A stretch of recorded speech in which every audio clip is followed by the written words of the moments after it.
பணக்காரங்க உங்களை விட ஏன் கம்மியா வரி கட்டுறாங்கன்னு என்னைக்காவது யோசிச்சு பார்த்திருக்கீங்களா? நீங்க மாசம் பூரா கஷ்டப்பட்டு சம்பாதிக்கிற பணத்துல ஒரு பெரிய பங்கு நீங்க அதை கண்ணால பாக்குறதுக்கு முன்னாடியே அரசாங்கத்துக்கு போயிடுது. ஆனா சிலரால மட்டும் ரொம்பவே சட்டப்பூர்வமா அவங்க வரிய பயங்கரமா குறைக்க முடியுது. அது எப்படி சாத்தியம்?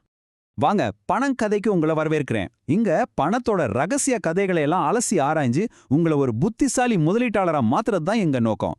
இன்னைக்கு நாம பார்க்க போற அந்த விஷயம் வரி, பணம், இத பத்தின உங்க மொத்த பார்வையுமே மாத்த போகுது. பாருங்க. நாம இன்னைக்கு பண்ண போறது ஒரு டாக்ஸ் ஆர்கியாலஜி, அதாவது வரித்தொல்லியல் ஆராய்ச்சி.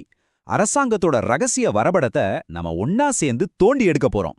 இது ஏதோ தண்டனை கொடுக்கிற ஒரு சட்ட புத்தகம் இல்ல, இது வாய்ப்புகள் நிறைஞ்ச ஒரு புதையல் வரைபடம். ஆமா, நிறைய பேர் வரி சட்டத்தை ஒரு தண்டனை புத்தகமா தான் பாக்குறாங்க. ஆனா அது ரொம்ப ரொம்ப பெரிய தப்பு. அது உண்மையில ஒரு ஊக்கத்தொகையை வரைபடம். அரசாங்கம் நீங்க என்னென்ன விஷயங்கள் செய்யணும்னு விரும்புதோ, அதாவது தொழில் தொடங்கிறது, வேலைவாய்ப்பு உருவாக்குறது, ரியல் எஸ்டேட்ல முதலீடு பண்றது, இதையெல்லாம் செஞ்சா உங்களுக்கு வரி விலக்குகளை ஒரு பரிசா கொடுக்கும்.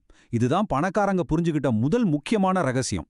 நீங்க கட்டுற வரி ரொம்ப அதிகம்னு உங்களுக்கும் தோணுதா? உங்க உழைப்புக்கு சரியான மதிப்பு கிடைக்கல, யாரோ எடுத்துட்டு போற மாதிரி ஒரு உணர்வு இருக்கா? அப்படி தோணுச்சுன்னா ஒரு செகண்ட் கூட யோசிக்காம கீழே கமெண்ட்ல எஸ்ன்னு டைப் பண்ணுங்க. நம்மள எத்தனை பேர் இதே மாதிரி ஃபீல் பண்ணணும்னு தெரிஞ்சுக்குவோம். சரி, இந்த வித்தியாசத்தை இன்னும் தெளிவா ஆழமா புரிஞ்சுக்க வாங்க 2 நண்பர்களோட வாழ்க்கையை ஒப்பிட்டு பார்க்கலாம். ஒருத்தர் பேரு சஞ்சய், இன்னொருத்தர் ஆகாஷ்.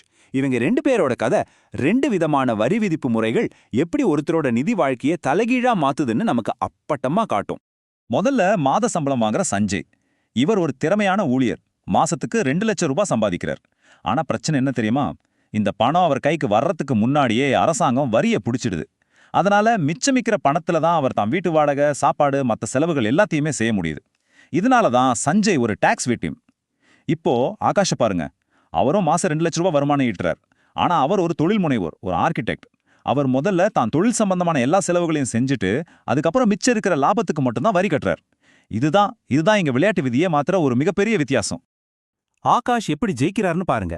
அவர் தன் தொழில் செலவுகளை ரொம்ப புத்திசாலித்தனமா பயன்படுத்துறாரு. உதாரணமா, அவர் தன் கம்பெனி பேர்ல ஒரு கார் வாங்குறாருன்னா அந்த காரோட முழு மதிப்பையும் செலவா காட்டி தன் வரிக்குட்பட்ட வருமானத்தை குறைச்சிடுறார். தன் வீட்ல ஒரு ரூம் ஆபீஸா பயன்படுத்தி அதுக்கான வாடகை, கரண்ட் பில்லுன்னு எல்லாத்தையும் கம்பெனி செலவுல காட்டுறார். இப்படி செய்யறது மூலமா அவர் தன் சொந்த செலவுகளை கூட தொழில் செலவுகளா மாத்தி சட்டப்பூர்வமாவே வரியை குறைக்கிறார். அது மட்டும் இல்லாம மாய நஷ்டங்கள், அதாவது ஃபேண்டம் லாசஸை உருவாக்கி கையில பணம் இருந்தும் அரசாங்க கணக்குல நஷ்டம் காட்டுறார். இத பத்தி நம்ம இன்னும் விரிவா பார்க்க போறோம். இப்போ ஒரு முக்கியமான விஷயம். இதுதான் இந்த பகுதியோட ஆஹா மோமெண்ட். இதை நல்ல மனசுல பதிய வச்சுக்கோங்க. ஊழியர்கள் அவங்க சம்பாதிக்கிற மொத்த பணத்துல வரி கட்டுறாங்க. ஆனா தொழில் உரிமையாளர்கள் செலவு செஞ்சதை போக மிச்சம் இருக்கிற பணத்துல வரி கட்டுறாங்க. அதாவது சம்பள வர்க்கம் சம்பாதிக்குது, வரி கட்டுது, அப்புறம் செலவு பண்ணுது. ஆனா தொழில் வர்க்கம் சம்பாதிக்குது, செலவு பண்ணுது, அப்புறம் மிச்சத்துக்கு வரி கட்டுது. இந்த சின்ன வரிசை மாற்றம் தான் எல்லா வித்தியாசத்தையும் உருவாக்குது.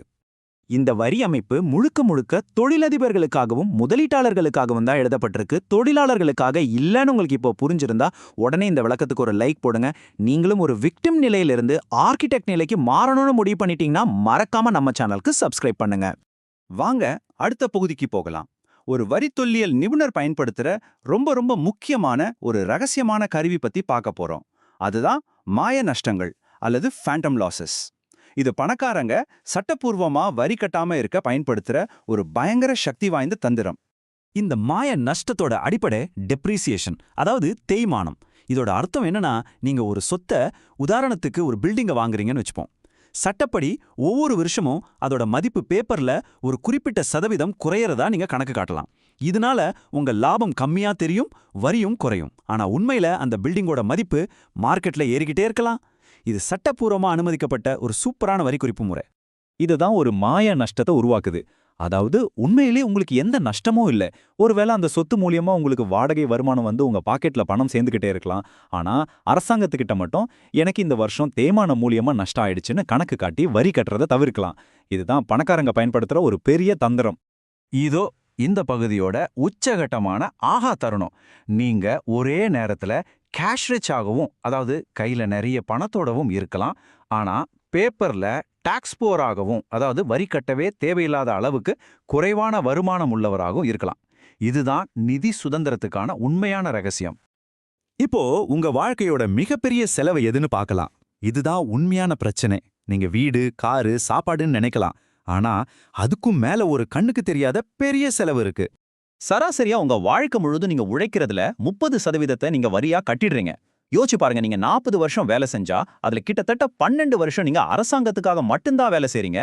உங்க உழைப்புல 3ல 1 பங்கு உங்க கைக்கு வராமலே போயிடுது. இது எவ்வளவு பெரிய இழப்பு? ஒருவேளை இந்த வருஷம் சட்டப்பூர்வமா நீங்க ஒரு 4 லட்சம் ரூபாய் வரிய சேமிக்க முடிஞ்சா அந்த பணத்தை வச்சு என்ன பண்ணுவீங்க? ஒரு புது தொழில் தொடங்குவீங்களா? உங்க குடும்பத்தோட ஒரு வெளிநாடு பயணம் போவீங்களா? இல்லாத முதலீடு செய்வீங்களா? உங்க கனவு என்னன்னு கீழே கமெண்ட்ல சொல்லுங்க பார்க்கலாம்.